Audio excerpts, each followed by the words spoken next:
Tonight is celebrating the new law.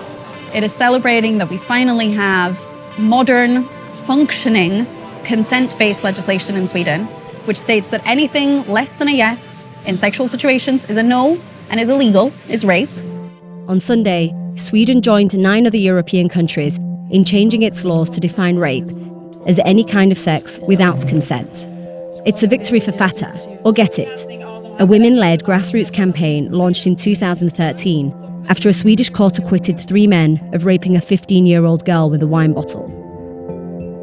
Samhället har sagt ifrån, har sagt nej, har känt att det är nog.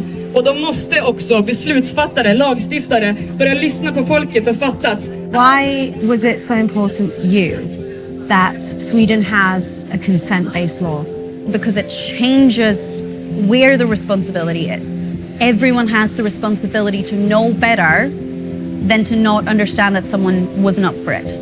Everyone has the responsibility to know better than thinking it's okay to force yourself on someone who's too drunk to stand or who has not said yes this time but said yes some other time. The women who got the law passed have good reason to feel triumphant. We start this conversation on our own terms. We came to fuck shit up.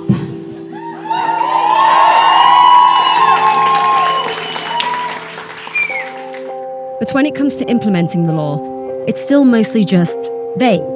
There's no requirement for a person to verbally consent to sex, leaving everything up to interpretation, which is one of the reasons why the Swedish Bar Association, headed by Anne Ramberg, opposed the change. What a lot of people might say is if people are changing their approach to sexual abuse and sexual harassment and changing the definition of what rape is, then why shouldn't the law reflect that? What's wrong with that? It's nothing wrong with that, but that is not the problem. The problem is that you have to be convinced that the prosecuted person has committed this crime against this victim. It has to be voluntary in every stage of the sexual act. I mean, every move you do, a sexual act is about communication between 2 human beings. And when the legislation now defines or say that it has to be voluntary and it has to be expressed, it doesn't, though, state in what sense it has to be expressed. So you think it's introduced grey areas? Yeah, I am convinced that the courts will have huge problems with this. Before rape cases can even get to the courts, there have to be arrests. And Swedish police and prosecutors are being trained to ask different kinds of questions during an investigation. Utan den frågan man ska ställa sig är om det har varit frivilligt. Och här måste man ju ställa en del frågor till målsäganden och också till misstänkt. Det finns inget krav på att man ska ha skrivit på ett papper och att samtycke på det sättet, eller att man ska säga jag samtycker till att ha sex. Det som det finns krav på är att det finns en frivillighet. What do you think the biggest challenges will be when it comes to the law change and your job? Det är ju det här med att få förståelse för vad det är som är straffbart och inte straffbart. Och veta verkligen var går gränserna.